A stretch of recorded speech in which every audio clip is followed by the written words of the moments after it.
Hello friend, आज हम आप सभी के लिए मोस्ट इम्पॉर्टेंट क्वेश्चन लेकर आए हैं जो कि आपके एग्जाम के लिए महत्वपूर्ण रहने वाला है। आज का हमारा पहला क्वेश्चन है, महर्षि अगस्त्य किसके अनुयायी थे। ये जो महर्षि अगस्त्य थे ये किसके मानने वाले थे। ये भगवान शिव के मानने वाले थे। महर्षि अगस्त्य किसके अनुयायी थे, ये भगवान शिव के अनुयायी थे। क्वेश्चन नंबर 2 है हमारा, महाभाष्य की रचना किसने की है। ये महाभाष्य एक पुस्तक है, इसके रचयिता पूछा जा रहा है कि इसकी रचना किसने की है। इसकी रचना की है महर्षि पतंजलि ने। और महाभाष्य की रचना काशी में नागकुमार नामक स्थान पर हुआ था। महाभाष्य एक व्याकरण का ग्रंथ है, संस्कृत व्याकरण का ग्रंथ है, लेकिन इसमें साहित्य, धर्म, भूगोल, समाज, रहन सहन आदि से संबंधित जानकारी भी मिलती है। पतंजलि ने इसकी रचना की है। रानी यशोमती, रानी यशोमती कौन थी। नेक्स्ट क्वेश्चन है हमारा, रानी यशोमती कौन थी। रानी यशोमती प्रभाकर वर्धन की पत्नी और हर्षवर्धन की माता थी। हर्षवर्धन की 3 संतानें थीं, राजवर्धन, हर्षवर्धन और राजश्री।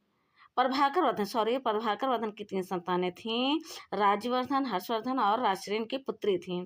कालिदास किसके दरबारी कवि थे। कालिदास चंद्रगुप्त विक्रमादित्य द्वितीय के दरबारी कवि थे और ये शिव भक्ति थे, यानी शैव भक्ति थे। इन्होंने कई पुस्तकों की रचना की है। कालिदास ने कई पुस्तकों की रचना की है, जैसे इनकी एक महाकाव्य है रघुवंश कुमार संभव। ये रघुवंश कुमार संभव क्या है, महाकाव्य है, किसकी, कालिदास की। और नाटक है अभिज्ञान शाकुंतलम, विक्रमोर्वशीय, ये क्या है, नाटक है। और क्या है, मालविकाग्निमित्र, ये भी नाटक है। खंड काव्य है ऋतु संहार, मेघदूत। मेघदूत रघुवंश से ही पता चलता है कि कालिदास ने संपूर्ण भारत का भ्रमण किया है। वीरांगना अवंती की मृत्यु कब हुई थी। वीरांगना अवंती की मृत्यु 20 मार्च 1858 ईस्वी को स्वाधीनता संग्राम में निरंतर लड़ते हुए अपने प्राणों की इन्होंने आहुति दी। इनकी मृत्यु नहीं, उन्होंने स्वयं को अपने आप से मार लिया। जब अंग्रेज़ों के घेरे में आ गई तो अंग्रेज़ के हाथ इन्होंने अपने आप को नहीं लगने दिया और अपने आप को इन्होंने गोली मार ली। और ये कहा, आखिरी वक्त ये कहा कि ग्रामवासियों को हमने ही उकसाया था, ये लोग मतलब निर्दोष हैं। तो इससे कई लोगों की, हजारों लोगों की जानें बच गई थी। लाला लाजपत राय की मृत्यु कब हुई थी। नेक्स्ट क्वेश्चन हमारा छठा क्वेश्चन है, भारतीय राष्ट्रीय कांग्रेस की स्थापना कब हुई। 1858 इसमें हुई और इस मंच के द्वारा भारतीयों को अपने विचार प्रकट करने का मौका मिला। लाला लाजपत राय की मृत्यु 16 नवंबर 1928 ईस्वी को हुई थी। ये लाठी चार्ज हो गया था ना, सांडस की लाठी से, सांडस ने इनको लाठी मार दिया था। ये लोग शांतिपूर्ण ढंग से धरना प्रदर्शन कर रहे थे।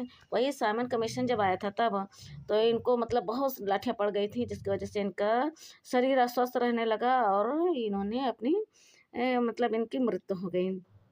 नेक्स्ट क्वेश्चन हमारा, सीमांत गांधी किसे कहा जाता है। खान अब्दुल गफ्फार खान को सीमांत गांधी कहा जाता है। 9वां क्वेश्चन है हमारा, भारत के किस क्षेत्र में सबसे अधिक वर्षा होती है। पूरा भारत है तो किस क्षेत्र में सबसे अधिक वर्षा होती है। उत्तर और पूर्व में सबसे अधिक वर्षा होती है। क्यों होती है, क्योंकि उत्तर और पूर्व हमारा पहाड़ों से घिरा हुआ है। आप मैप में देख सकते हैं ना कि उत्तर और पूर्व पहाड़ों से घिरा हुआ है। जब मानसून उधर से आता है तो पूरा अपना मानसून यही गिरा देता है। नेक्स्ट क्वेश्चन है हमारा, उष्णकटिबंधीय तथा उपोष्णकटिबंधीय से आप क्या समझते हैं। उष्णकटिबंधीय क्षेत्र यानी गर्म जलवायु वाला क्षेत्र, यानी दक्षिणी क्षेत्र। भारत के दक्षिण का भाग ये उष्णकटिबंधीय क्षेत्र है, यानी वो अधिक गर्म रहता है। जबकि उपोष्णकटिबंधीय क्षेत्र भारत का उत्तरीय भाग है और ये अपेक्षाकृत दक्षिण की अपेक्षा ये कम गर्म रहता है, क्योंकि वहाँ बारिश वारिश होती रहती है ज़्यादा, तो इसलिए ये कम गर्म रहता है। इसको उपोष्णकटिबंधीय क्षेत्र कहते हैं। नेक्स्ट क्वेश्चन है हमारा, तुजुके जहांगीरी किसकी पुस्तक है। ये तुजुके जहांगीरी जो है ना, फारसी में लिखा गया था। ये जहांगीर की पुस्तक है। तुजुके जहांगीरी जहांगीर द्वारा लिखित फारसी में पुस्तक है। इसमें किस चीज़ का उल्लेख है, ये एक आत्मकथा है। इसमें जहांगीर के बारे में ही उल्लेख है। सलीम का राज्याभिषेक किस नाम से हुआ था। सलीम जो कि अकबर के पुत्र हैं, इनका राज्याभिषेक हुआ था तो किस नाम से हुआ था, सलीम नाम से हुआ था क्या है ना। सलीम का राज्याभिषेक नसरुद्दीन मोहम्मद जहांगीर के नाम से हुआ था। इनका राज्याभिषेक नसरुद्दीन मोहम्मद जहांगीर के नाम से हुआ था।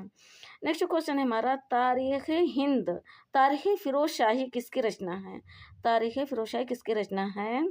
अगर आपको ये सेशन अच्छा लग रहा है तो हमारे चैनल आर नॉलेज को आप लोग सब्सक्राइब कर लीजिए और लाइक भी कर दीजिए। तारीखी फिरोज शाही बर्नी की पुस्तक है और इसमें किस चीज़ का उल्लेख है? इसमें चिकित्सकों और खगोल शास्त्रों के बारे में लिखा गया है। अब आपके लिए लास्ट में 2 क्वेश्चन है, इसका आंसर आपको कमेंट सेक्शन में देना है कि कालिदास किसके दरबारी कवि थे? कालिदास किसके दरबारी कवि थे? और लाला लाजपत राय की मृत्यु कब हुई? इसका आंसर आपको कमेंट सेक्शन में देना है और उसका आंसर हम देखेंगे। ठीक है, मिलते हैं नेक्स्ट वीडियो में, तब तक के लिए नमस्कार।